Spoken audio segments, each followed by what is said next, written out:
Fiat Justitia Ruat Sedum. Keadilan harus tetap ditegakkan walaupun langit akan runtuh. Lucius Calpurnius Sesonius. Seperti yang kita ketahui bahwasannya menjadi masalah klasik di mana pemerintah melakukan abuse of power.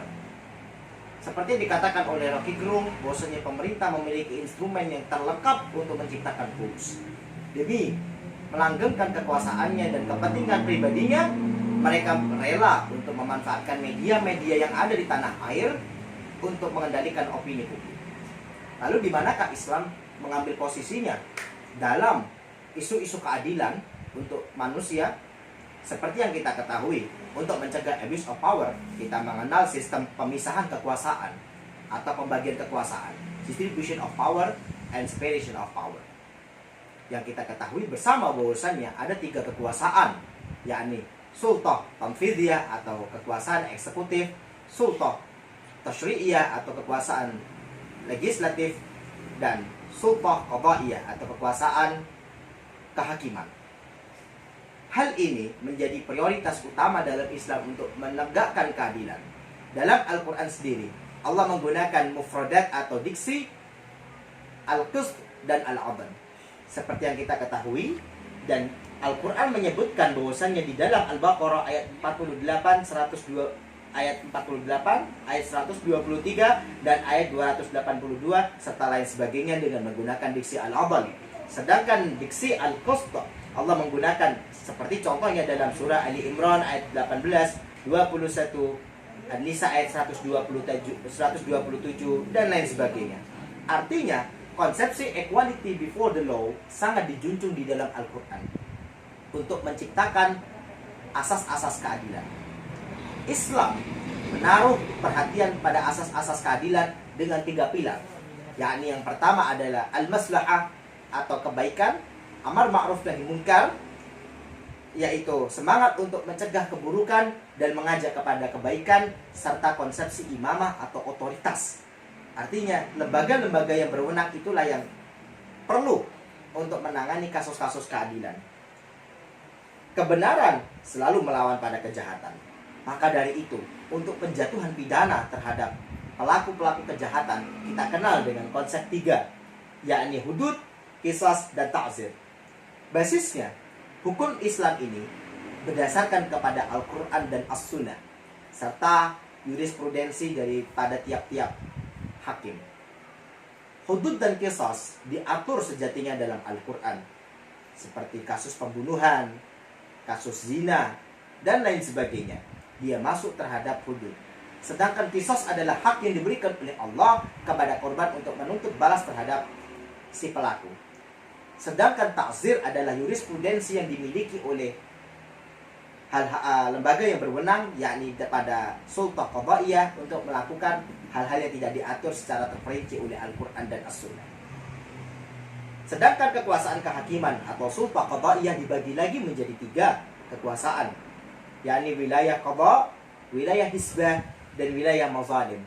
Wilayah qada' adalah sengketa di mana antar pribadi, dan wilayah mazalim adalah di mana sengketa antara seseorang dengan pemerintah, atau biasa kita kenal dengan di Indonesia ini dengan pengadilan PT UN. Serta wilayah hisbah adalah di mana wilayah kehakiman itu mengatur pembuatan aturan terhadap masyarakat itu, atau biasa kenal dengan, bisa kita sebut dengan Mahkamah Konstitusi dan lain sebagainya. Lalu bagaimana pemahaman yang bisa kita terapkan dalam kehidupan sehari-hari ini tentang sistem peradilan Islam? Kita bisa tengok pada cuplikan dan ilustrasi berikut ini.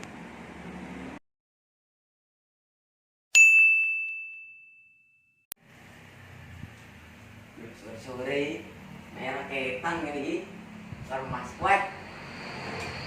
Yuk.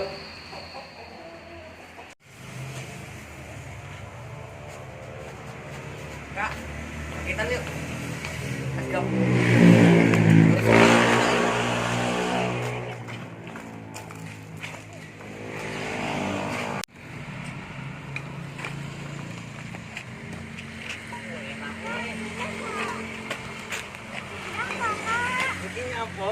Aku sih kok ngerti gitu loh.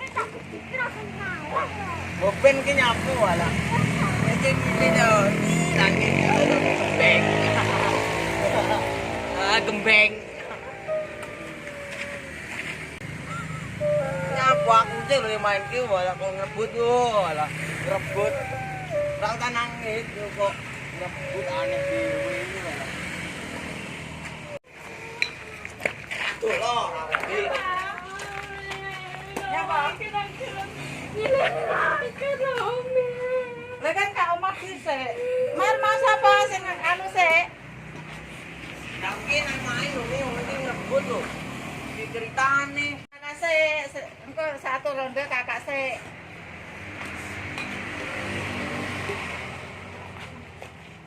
Kan kakak wis sak ronde sik. Kan wis sak ronde terus gantian. Kalau aku kan anu raketan sih, kalau mikir awal loh, mikir membela Kak Umar daripada aku mikir nakal jan loh. Kuwi loh mikir.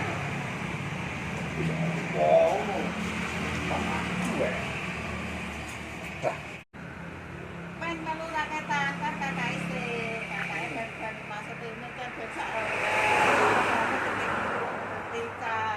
Bicaranya aja. Oh. Ini Maksudnya ben sak ronde sik. Kan wis sak ronde dadi kowe gantian. Kan kesian kan ae. Kata Omah. Kan kowe.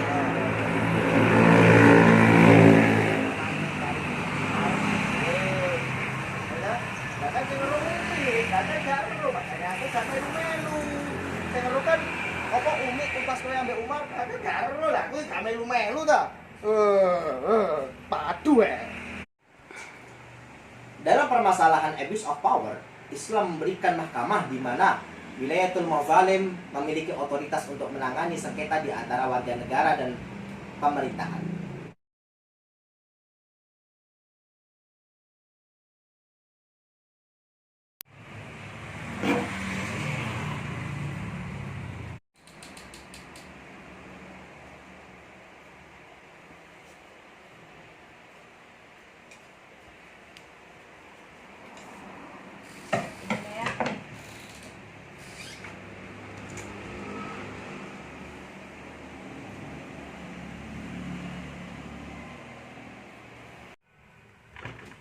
Mi, kayak gini dhewe, aku dolan karo Asgab lho. Di mana tuh lho ning kono. Mbok duwekne lho. Kok gak terus. Ndi rakete. Duwekne umi iki ning ndi Oh, lho. ora, Mas. Aku ra ndene yo.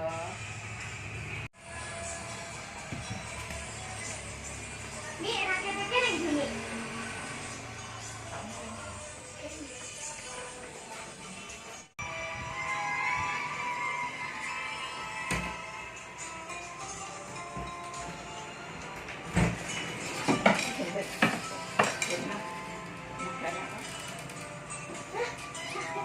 Yes! Yes! Ayo dong main! Namun saudara-saudara sekalian, sekalipun Islam mengatur bagaimana hukum itu berlaku, ini semata-mata hanya untuk membuat manusia itu berada pada ketentraman dan keadilan. Maka seyogyanya lah kita sebagai manusia untuk saling tetap memaafkan. Karena bagaimanapun, Islam adalah agama ukhuwah. Islam adalah agama yang menjunjung tinggi keadilan. Bila perkara tersebut bisa diselesaikan secara kekeluargaan, alhamdulillah. Namun, bila memang ada perkara-perkara yang harus ditegakkan demi keadilan, maka apa boleh buat? Semuanya bisa kita limpahkan kepada mahkamah. Wallahu a'lam bishawab.